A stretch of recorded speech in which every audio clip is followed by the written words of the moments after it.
Kaixo lagunok, ongi etorri Ika Gasteizek antolatu duen zuzen eta artez izeneko saio honetara. Zuen irakasleek seguraski azaldu dizuetenez, masterclass formatuko lau saiotan azalduko dizuegu zeintzuk diren kontuan hartu behar dituzuen aholku garrantzitsuenak, aberen B2ko idatzizko eta ahosko probak prestatzeko. Saio hauek bilean behin izango dira. Lehenengo saioan, gaurkoan, probaren formatua eta aholku orokorrak komentatuko ditugu. Bigarrenean, otsailekoan edo otsaila aldean edo egingo dugun horretan, eta hirugarrenean, apirilean, idazmen probako eredu errealak aztertuko ditugu eta horietan ikusi eta konponduko ditugu ikasleek egin ohi dituzten akatsik ohikoenak edo talarrienak. Eta, saiatuko gara konponbide ona ematen. Laugarren saioan, maiatzaldean, idazmen probaren ondoren, ahosko proba landuko dugu. Saio hauetan, 21 minutu zarituko naiz azalpenak ematen, eta bukatutakoan zuen galderak erantzungo ditut, eta galderetarako pantailaren beko aldean daukazuen txata izango duzue aukera, bai? Komentarioak idazteko eta bar. Gogoratu, bide batez, Classroomean izango dituzuela eskuragarri bai azalpen honen grabazioa, baita saioan zehar komentatuko ditudan materialak. Besterik gabe, proba ikusten eta aholku orokorrak ematen hasiko gara, bai?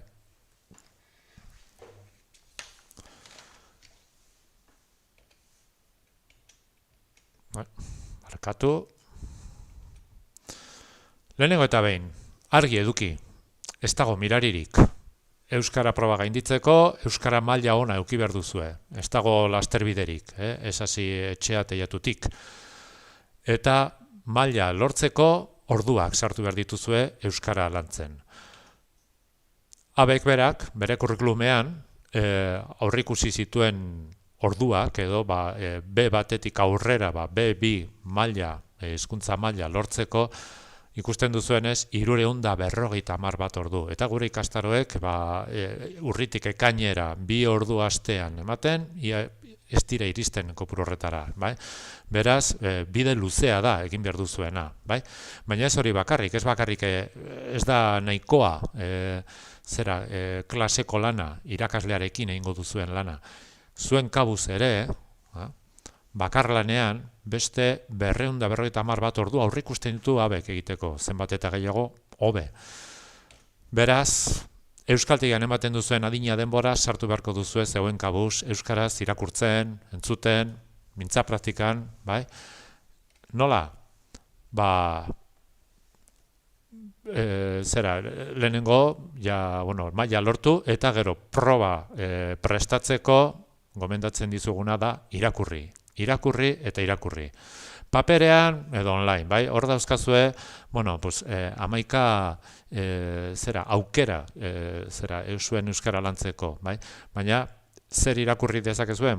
Albisteak, iritzi artikuluak, reportajeak eta adibidez irakurleek bidalitako gutunak. Horixe da adibidez askotan euskara probatan, idatzizko proban jartzen duten adibidetako bat, bai? Eta berria, alea, argia, bai?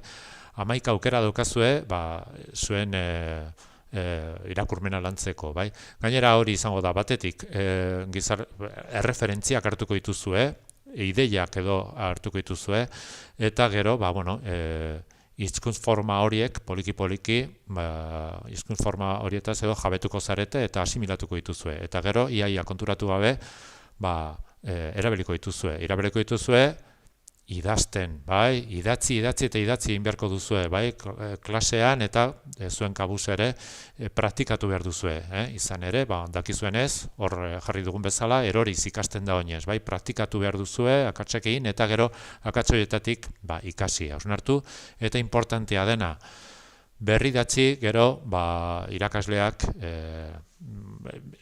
komentatutako akats horiek edo hausnartu, zuzendu, eta gero berri datzi testuak ondo egin arte. Bai? Lehenengo aholkua, gero probaren eguna edo iristen denean, ziurtatu behar duzue, zeintzuk diren, azterketaren tokia eta ordua, ez ibili hola korrika, eta gomendio praktiko bat izaten da. Eraman eskumuturreko erlojua, ze gero horretan ezin izango duzue jakina sakelako telefonoa erabili, bai? Eta gero, ohiko azterketetan edo gomendatzen dena, eroso ibili, jantzi, eta, behar duzuen guztia eraman.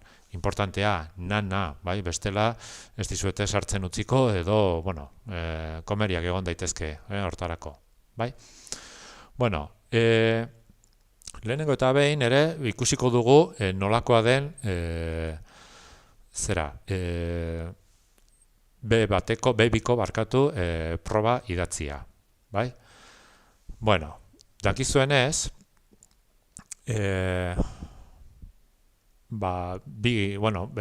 izango duzue bi gai, edo jarriko dizkizuete, bai?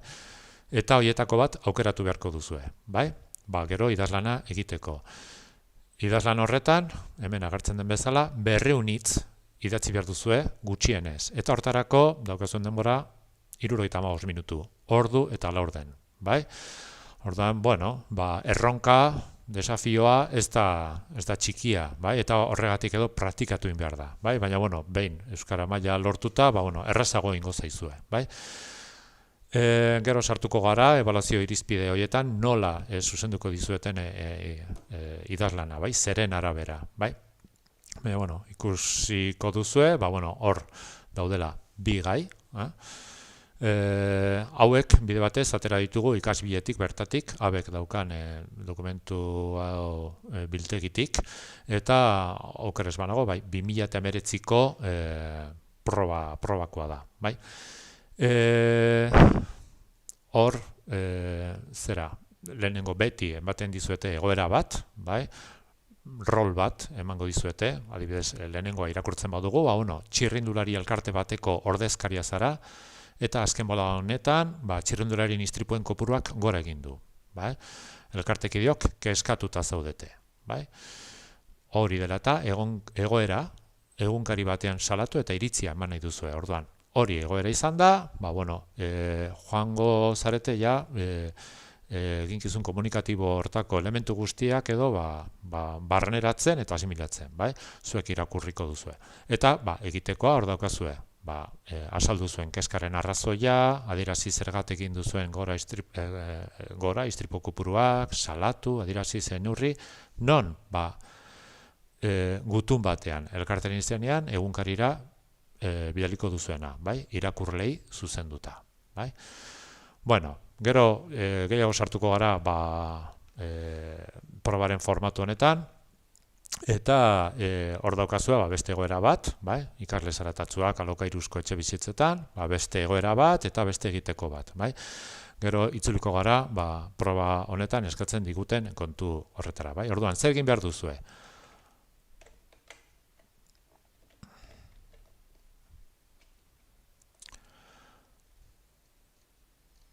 Idazten hasi aurretik pentsatu ze idatziko duzuen. Koherentzia lantzen hasiko gara, bai?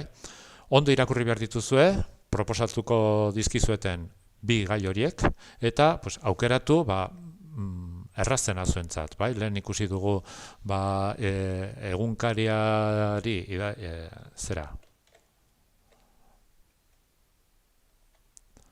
ikusten dugu, bai? Gutuna egunkarira bidaltzea irakurlei zuzenduta, egoera salatzeko iritzia emateko, edo bestea, ikasle zaratatsuak alokairuzko etxe bizitzetan, bai? Eta kasu honetan idatzi behar duzue gutun bat alkateari, bai? Bizilagunen izenean eta azken urteotan bizi duzuen egoeraren berri emateko eta neurriak arditzala eskatzeko. Hor, bi egoera hauen artean, zuek aukeratuko duzue ideia gehien iradokitzen dizuena, bai? Eta, gero hasiko zarete eskema prestatzen, bai? Azpimarratuko dituzue egitekoaren aditz nagusiak, azaldu, adierazi, eman argudioak, proposatu, irtenbideak, eta aditz bakoitzeko paragrafo bat eskaintzea gomendatzen dizuegu. Horiek gehi sarrera, gehi bukaera, horrekin jabadokazue zer esan idazlan horretan. Ideiak sortzea asko arrazagoa egingo zaizue, bai? Orduan, lehenengo idazten hasi aurretik, pentsatu zer kontatuko duzuen idazlan horretan, hasieratik bukaerara, bai? Eta eskema hori osatuko duzue. Horrekin ja nahiko ziurtatuta izango duzue, testu koherentea aterako zaizuela eta nahiko egokia, bai?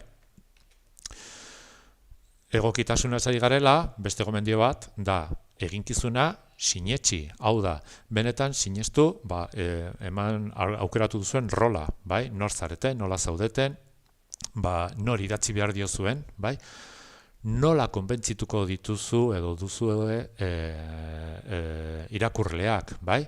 Eta horretarako bestearen tokian edo jarri beharko zarete, eta ikusi ze modutan konbentzitu edo nola jasoko duten benetan zuen asmoa. Eta bide batez, egoeran esaten badizuete, haserre edo kezkatuta edo triste zaudetela, oso ondo baloratzen da egokitasunen aldetik, ea sentimentu horiek agertzen diren testuan zehar, bai? Ea testua modalizatu duzuen, bai? Hori egokitasunen aldetik nahiko ondo baloratzen da, bai? Gero, hori, zenbat denbora egon behar zareten eskema hori prestatzen, guk komendatzen dugu benetan garbira pasatu horretik, pentsatu 10, 15, 20 minutuz, eskema hon bat egiten, planifikatzen, eta benetan horrela denbora aurreztuko duzu gerora, bai? Egiten dizuegun gomendio bat zera da, ikasle batzuek idazten dute lehenengo idazlan osoa, zikinean, eta gero osorik ere pasatzen dute garbira. Horrela denbora asko galtzen dute eta presaka eta korrik ebiltzen dira bukaeran, bai? Gure gomendioa beti izaten da eskema hon batekin. Horretan 10-15 minutu eta gero ordu bete daukazue erraz eta jarraian idazteko, bai? Jakina, gero letra ere txukundu beharko duzue, bai? Zaindu beharko duzue pizkate itxura, bai? Beste gomendio bat, hasi zarete ikasten, hasi zarete idazten, eskema argi daukazuela, hasiko zarete paragrafo horiek, ideia horiek garatzen. Ideiak edo garatzeko gure gomendioa da, ez saiatu, aberastasunen aldetik oso esaldi konplikatua, konplexuak eta luzeak idazten. Ez, gure gomendioa da, esaldi motz ertainak edo egitea, bai? Hor jartzen dugu kopuru bat, 15 bat hitzekoak izatea, bai? Eta noizean behin tartekatu esaldi motzak, esaldi luzeekin, bai? Luze, pasatu gabekoak, baina horrela erritmo aldaketa horiekin bizitasuna ematen diogu testuari. Berriro diot, kontuz esaldi luze horiekin, bai? Puntutik puntura datoazen esaldi horiek oso luzeak badira, orduan aukera gehiago izango duzue, gramatika behar bezala ez kontrolatzeko eta gainera, eta importanteena, ez dira hain argiak, bai? Eta irizpide nagusienetako bat izan behar da argitasuna, bai? Irakurlearentzat erraza izan behar da irakurtzen testua, zuen asmoa, zuen ideia, bai? Eta horregatik ere esaten dugu zehatza izateko, bai? Eman behar beste azalpen irakurleari, bai? Ez diozue zeuen buruari idazten, baizik eta beste pertsona bati, bai? Irakurle bati edo gizarte osoari, bai? Orduan argi eta garbi geratu behar da zein den zuen asmoa, Eta horretarako, importantea da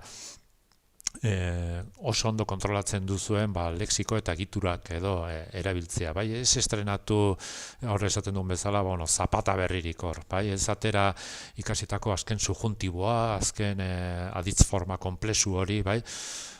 Esan zaitezte segurola samarrak horretan, bai? Eta berriro diot, aberastasuna ez dago lexikoaren originaltasunean edo aditzaren konplexetasunean, baizik eta ideiaren zehaztasunean, bai?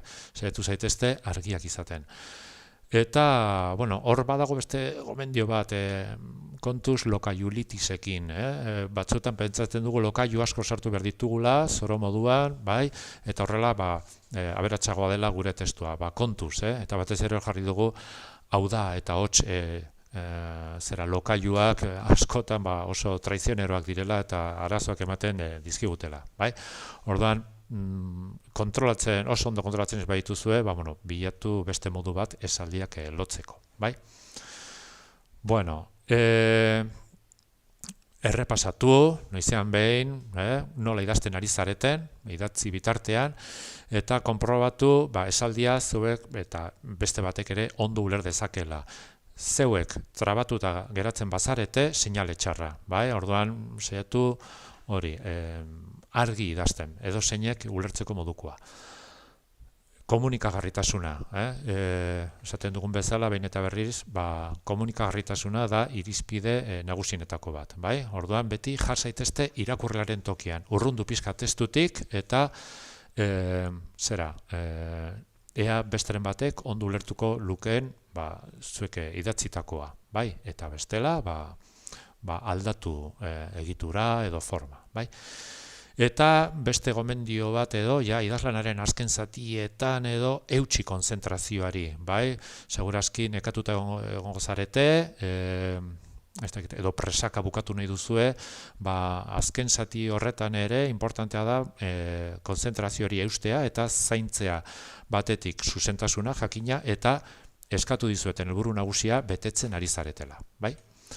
Bueno, eta idatzi ondoren, bukatuta daukazuela, egon zarete, espero dut, hola, errepasatzen, bai, paragrafoak, testu osoa irakurri berriro, eta erreparatu, kasu honetan bakarrik zuzentasuna, akatz gramatikalak edo, akatz gramatikalen bat edo eskapatu zaizuen nahi gabe. Ez da momentua ideiak aldatzeko, baizik eta, deklinabide marka horiek, nor, ergatibo famatua, nork, singularra, pluralak, erreparatu aditzei, pluralgileak izaten dira oso akatxarrunta, dauzkat, ditu, dio, dizkiot, zehar estiloan ere batzuetan begiratu, ea zuek markatutako egiturek ela eskatzen duten, edo zehar galdera, ene, forma hipotetikoak. Beste gomendio bat hor daukazue, puntuazioa, gogoratu, sujetoa eta aditzaren artean komarik ez, edo koma bakar bat ez, eta ela eta aditzaren artean ere ez. Eta, gero, agian, arazo bezalako hitz bat, edo arazo, aipatu duzuela 10 aldiz, paragrafo batean, konturatu gabe, saiatu sinonimoren bat edo bilatzen, eta aldatu, bai? Eta gogoratu beti, zerbait aldatutakoan, agian, justu errepaso horretan zeo zer aldatu baduzue, agian, esaldiko beste elementuren bati,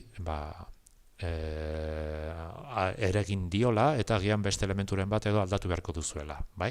Aditzaren erregimen aldatu baduzue, begiratu, ea sujetoa edo nori markak edo aldatu behar duzuen, bai? Bueno, horiek izan dira, gure gomendioak gaurkoz, orduan, berrio digu, ondo prestatu zer idatzi behar duzuen idazten hasi aurretik, eskema on bat, eta gero, komunikagarritasuna, zaindu, bai? Eta gero azken errepasoa. Honaino nire gaurko azalpena, baina orain zuek zeo zer komentatu behar baduzue, badakizue, YouTubeen daukazuen foro horretan, idatzi aldituzuela zuen komentarioak eta erantzungo dizuet orain. Adibidez, Juanek komentatzen du, ea kohesioan puntu gehiago lortzen baituzu, baina akats asko egiten baituzu gramatikan konpensatzen da. Nire aztertzele biltzen naiz batzuetan, eta lehenengo eta behin azterketak zuzentzen direnean, zuzenketa ez da matematikoa, ez da ez da egiten parametro zenbat puntu hartu duzun, baizik eta lehenengo eta behin da ikustea idazlan horretan hizkuntza maila nahikoa den, gutxienekoa den, gainditzeko modukoa den ala ez, edo gramatikaren kontrola edo kohesioan, baina ez lehenengo da ikuspegi orokor bat, eta gero ja ikusten da, gramatikaren kontrola nahikoa da, bale. Edo oso ondo hori ezinbestekoa da, zuzentasunaren aldetik, oso importantea da, erakustea, ziurtasuna dagoela horretan, bai, hizkuntza benetan kontrolatzen dela. Beste parametroetan ere jakina, askotan izaten da puntuazio akatsak edo edo erakusleak edo gaizki hau hori edo horiek edo gaizki erabiltzen direla, batzuetan akats gramatikala ere bada, baina kohesioari eragiten diotenak. Baina nekez konpentsa daiteke kohesioarekin gramatiketan egindako akats larriak, bai? Baina, Santiagok galdetzen du, ea eskematik zuzenean garbira idazten baduzue oso zaila da akatsak zuzentzea detektatzen badira. Tatxoia garbi badaude, puntuaziorik kentzen aldute? Ez, alde horretatik egon zaitezte lasai, eta tatxoiak garbi argi geratzen bada zer dagoen idatzita, naiz eta, tipesa ez barkatu, tatxoi horiek edo ugariak badira ere, normalean ez da punturik kentzen.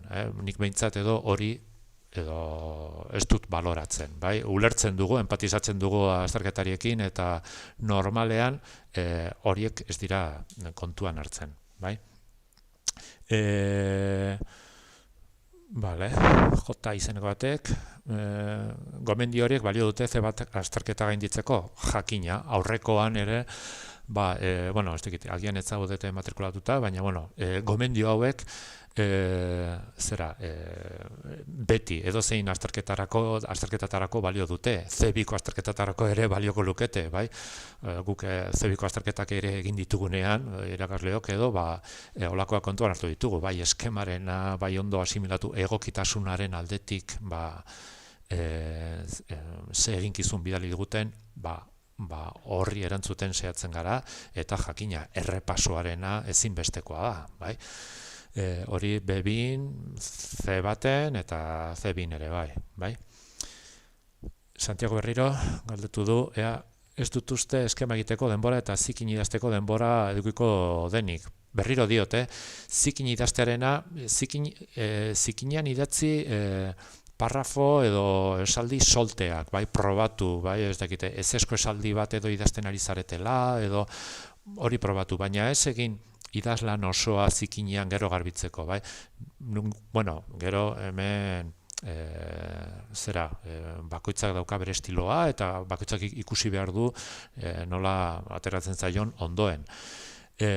Baina normalean hori bai izan beharko lukela horrela, planifikatu behar duzue idazlan osoa hasiera-hasieratik, bai? Improvisaziorako edo tarte gutxi edo tarte txikia utzi, bai?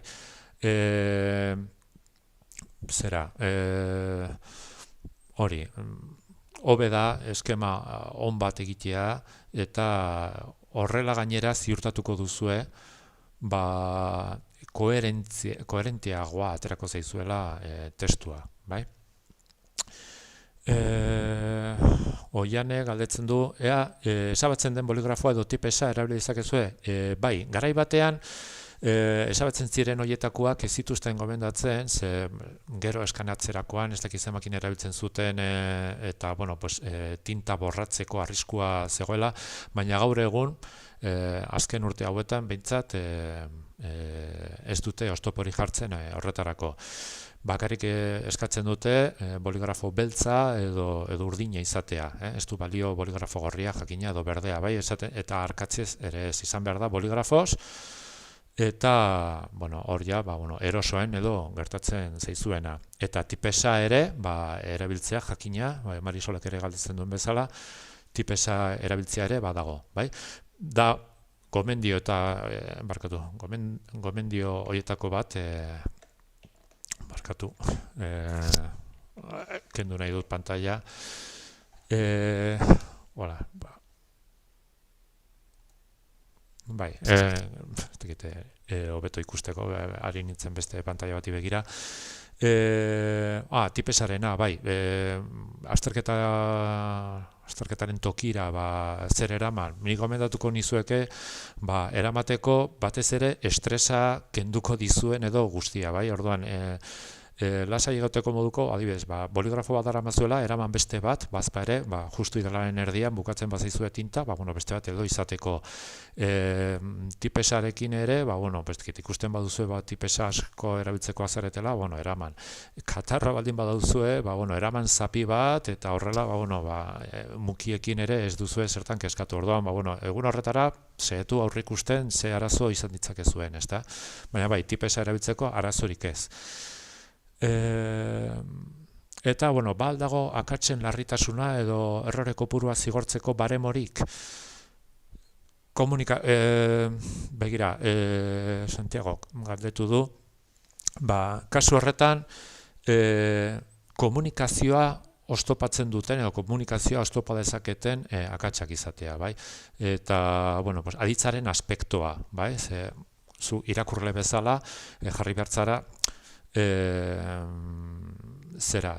hori irakurtzerakoan irakurleari ere ez dio trabarik egin behar akats horrek, bai? Esan dezakegu, ortografian, zein den hitza, bai? Neska, ez idazten duzu eta batzuetan zeta jarri duzu, neska zeta idatzita. Hemen joan zaio akats ortografiko hori, bai? Ortografian, benetan, oinarrizko formetan, joan naiz, atxerekin, behin eta berriro ikusten dugunean, edo, oso arruntak diren hitzetan, edo akats ortografiko larriak ikuste ditugunean, hori bai.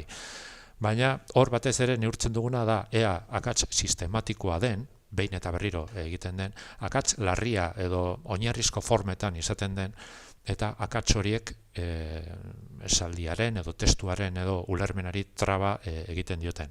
Ez dago kopuru zehatz bat esateko, 3 aldiz gaizki egin du ergatiboarena edo aditza aspektorena, ez da oro har subjektibo izaten da, baina horretarako aztertzaileek bateratze saio asko egiten ditugu edo aztertzaileok, eta oro har iritzi orokorra izaten da, baina ez dago baremo handirik. Horregatik lehenengo eta behin edo esaten duguno, hizkuntza maila hartu, bai? Azterketara joateko olako segurtasun batekin. Orduan, akatsak bai, egin daitezke, ez dugu komentatzen egitea, baina eskatu akats batekin edo birekin, bai, denok egite ditugu akatsak, ni oain momentu honetan segurazki egin ditut 11 akats edo ni espitxe honetan, eta euskara irakaslea naiz, ez dut edo zuzentasun arau guztiak errespetatu, baina, azkenean nik uste dut edo ideia komunikatzea edo lortu dela, ondo komunikatzea eta hartzaileari, kasu honetan zuei edo, ondo eza edo egon ezina edo sortu gabe, bai? Ez dakit, momentuz badirudi ez dagoela beste galderarik, honen bestez, bakarrik esan nahi dizuegu, hori, hurrengo saioa izango dela otsaialdean, zehaztuko dugu eguna, eta ordua segurazki izango da hauxe, bai? Eta kasu horretan hartuko ditugu eredu errealak eta saiatuko gara berriro ikusten, hemen edo esan ditugu hainbat kontu, errepikatuko ditu berriro, baina galdetu dit Santiago, joan behar naiz esaten ohituta nago, neska bizkaitarra delako, akatsa da, gainera euskaltzaindia berak ere ez du gomendatzen, berez esaten du joan behar dut, baina esate dute, hainbat izkeraten edo joan behar naiz, denok euskaldun zarrek eta esaten dutela. Gomendioa da behar aditzarekin joan behar dut, bai? Orduan, alde horretatik eskatu, bai? Kostatzen bazaizu ohitura hori aldatzea, poliki, nik neuk ere batzuetan esaten dut, bai? Osea, alde horretatik eskatu, bai? Eskerrik asko, Santiago, zure ekarpenengatik. Bai. Eta, hori, esandakoa, hurrengo saioa izango da otsaialdean, kasu horretan eredu errealak aztertzen ibiliko gara, eta besterik gabe esan, Classroomean dauzkazuela, eman dizkizuedan edo aholku horiek, baina, pixkat luzeiago edo idatzita, proban eredua eta kitxo, besterik ez. Eskerrik asko entzule eta ikasle guztioi.